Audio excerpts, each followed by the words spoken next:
सुबह में क्या हादसा हुआ था, क्या पता चला है आपको? देखिए, आज जो हादसा हुआ था उसके बारे में हमें फ़ोन कॉल के थ्रू पता चला कि हमारे स्कूल का जो एक प्राइवेट इको व्हीकल था उसका एक्सीडेंट हुआ है।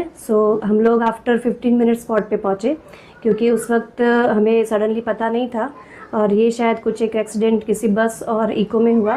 We reach to the hospital, और हॉस्पिटल में जाके हमने देखा तो कुछ मेजर इंजरी नहीं था, बस एक ही सारे जो बच्चे हैं वो सेफ़ एंड सिक्योर है।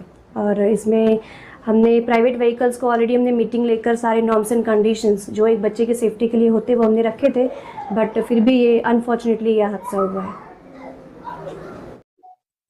સુરત ગ્રામ્ય જિલ્લાના કીમ પોલીસ સ્ટેશનની હદની અંદર આજ સવારે લગભગ 7:30ના અરસામાં વી કેર સ્કૂલ છે જે મૂળદ ગામમાં આવેલી છે. આ સ્કૂલના 9 બાળકોને ભરીને એક આરોપી જેનું નામ છે બંટી શર્મા એ પોતાના સ્કૂલ વેનની અંદર ઇકો ગાડીમાં 9 બાળકોને લઈ અને સ્કૂલે જવા માટે નીકળેલો હતો. આ અહીંથી કીમથી નીકળી અને બોલાવ ગામમાંથી અન્ય પણ બાળકોને આ સ્કૂલ વેનમાં લેવાનો હતો. એ દરમિયાન એ જ્યારે વેન હાઈવે ઉપર હતી ત્યારે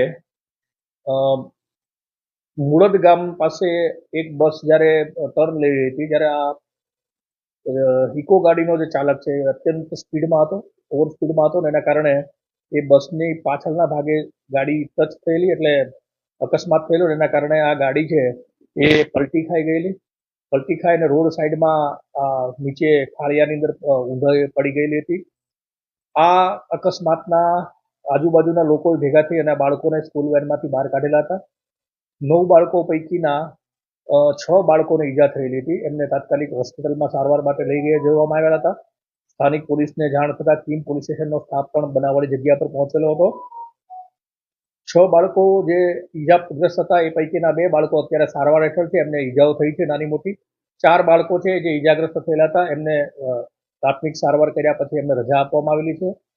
આ જે સ્કૂલ વેનનો ચાલક છે બંટી શર્મા, જે કીમ ગામમાં રહે છે, એમની પોલીસ દ્વારા ધરપકડ કરવામાં આવી છે.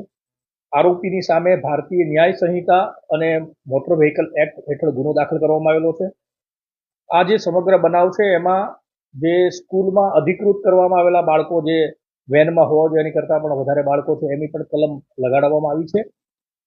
અમે નાગરિકોને અને વાલીઓને પણ અપીલ કરીએ છીએ કે પોતાના બાળકો છે એ જે સ્કૂલ વેનની અંદર જતા હોય છે અથવા ખાનગી વાહનોમાં જતા હોય છે એ ક્ષમતા કરતાં વધારે એ વેનમાં ન હોય એની કાળજી રાખે. સ્કૂલને પણ અમે અગાઉ પણ બધી સ્કૂલોને જણાવેલું છે, મિટિંગો કરેલી છે કે એમના સ્કૂલમાં આવતા બાળકો છે એમની પૂરતી કાળજી લેવામાં આવે, ડ્રાઈવરોનું ચારિત્રનું સર્ટિફિકેટ રાખવામાં આવે, વાહન છે એની ક્ષમતા કયા પ્રકારની છે, કેટલા બાળકો એની અંદર ભરવામાં આવે છે, તમામ આરટીઓ અને કાયદાના જે નિયમો છે એનું પાલન કરવામાં આવે, જેના કારણે આ પ્રકારના જે અકસ્માતો છે એને અટકાવી શકાય.